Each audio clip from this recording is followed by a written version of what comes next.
Alejandro Neusrdo, de Chile. Navarro.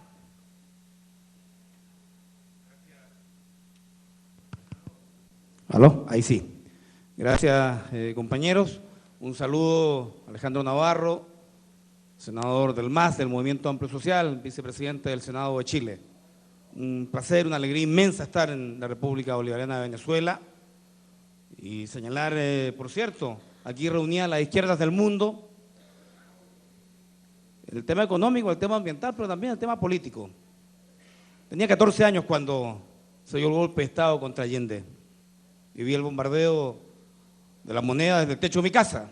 Una madre que nos decía, bájense de ahí, porque pasaban los aviones a muy bajo vuelo para el bombardeo de la moneda. Allende en esa oportunidad transmitió sus últimas palabras por Radio Magallanes. Y dentro de todo lo que nos dijo, el mensaje y el legado, señaló algo que yo rescato y que, por cierto, me marcó. Me marcó para ser de izquierda, me marcó para ser socialista. La semilla que hemos sembrado dará su fruto. Tengo la convicción que la semilla que hemos sembrado dará su fruto. Por eso que hoy, cuando leemos la historia amarga de Chile, donde el imperio derrotó esa revolución de Allende, y cuando Nixon decía, el problema en Chile no es Allende para Chile, el problema de Allende y Chile es el ejemplo de Allende y Chile para el mundo. Y hoy, si pudiéramos retomar esas palabras y decir cuál es el problema para el imperio de Venezuela y de Chávez, el problema de Chávez y Venezuela no es para Venezuela, el problema del comandante Chávez y Venezuela es el ejemplo de Chávez y Venezuela para el mundo entero. Ese es el problema que hoy día enfrentamos.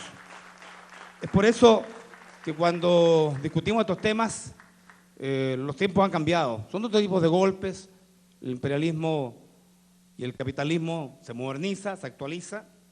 Y cuando hablamos, por cierto, de economía, pensamos en esa ya mágica tradición y ese mensaje potente que hizo Fidel en La Habana cuando dijo la deuda externa de los países del tercer mundo es impagable. Y convocó a los países del tercer mundo a discutir la deuda externa, que era impagable. ¿Cuál es la deuda que hoy día el capitalismo, los países desarrollados tienen con el tercer mundo? Es la deuda ambiental. Es el daño provocado por la extracción ilimitada, por la extracción abusiva de los recursos naturales. Y ese daño ambiental está patente en todos los países de América del Sur, está en todos los países del tercer mundo. Y esta deuda ambiental, por cierto, también es una deuda económica, porque se hizo explotación sin tener en consideración las externalidades negativas que esa explotación intensiva producía en los recursos naturales. Y por tanto, ¿qué deberíamos decir hoy día? Las izquierdas del mundo, reunidas aquí en Caracas, Venezuela, aquí hay una deuda ambiental en nuestros países y que alguien debe pagar. Y por cierto, no son los pueblos de aquellos países que no han recibido un céntimo de la explotación de esos recursos naturales, o han recibido muy poco.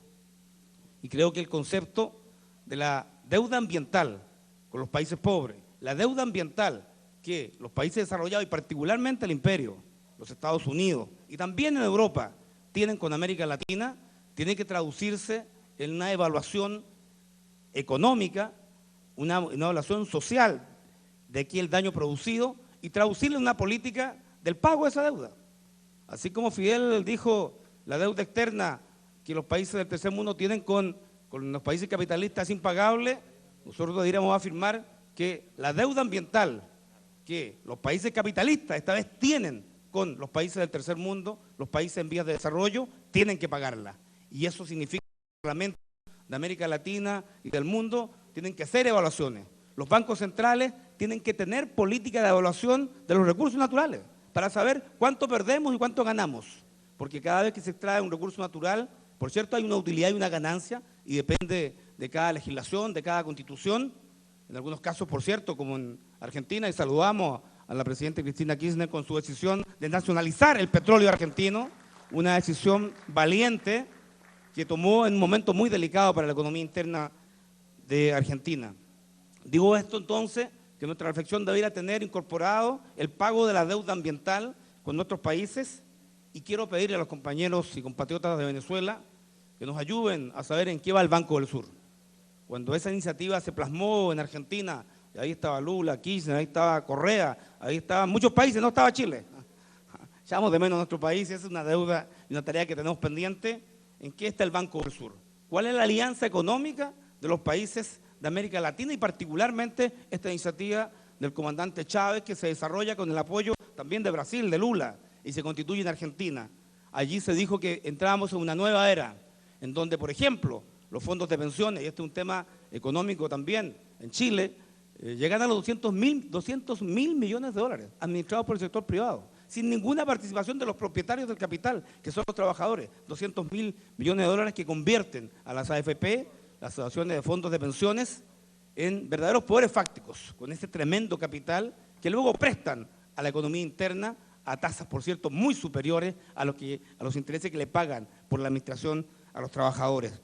Y por eso, Aristóbulo, que esperamos que estos elementos y compañeros puedan ser recogidos en el documento deuda ambiental, el Banco del Sur y particularmente el destino de los fondos de los trabajadores en aquellos países donde se ha acogido el modelo chileno, que es de las AFP, de la capitalización individual, que tiene profundos defectos que estamos buscando cambiar en Chile, porque hemos creado tal vez, por cierto, un mecanismo de ahorro interno, pero también hemos creado también un gran monstruo poderoso que maneje ese capital, no siempre para los fines colectivos de la sociedad, ni de los más pobres, ni de los dueños del capital y del dinero. Por lo tanto, propongo, estimado compañero, el poder incorporar el concepto de la deuda ambiental desarrollada por recurso natural, agua, aire, suelo, en definitiva bosque, que pueda medir cuál ha sido ese impacto de esa deuda en cada uno de los países. En algunos casos se ha hecho en los bancos centrales con gran resistencia de los sectores empresariales para poder medir esta deuda, pero las izquierdas del mundo, de América Latina, deben, en mi opinión, propiciar el establecimiento de las cuentas ambientales para poder establecer en el más corto plazo cuánto nos deben los países desarrollados y capitalistas por el daño ambiental que han quedado luego en la explotación de nuestros recursos naturales. Eso he dicho. Gracias.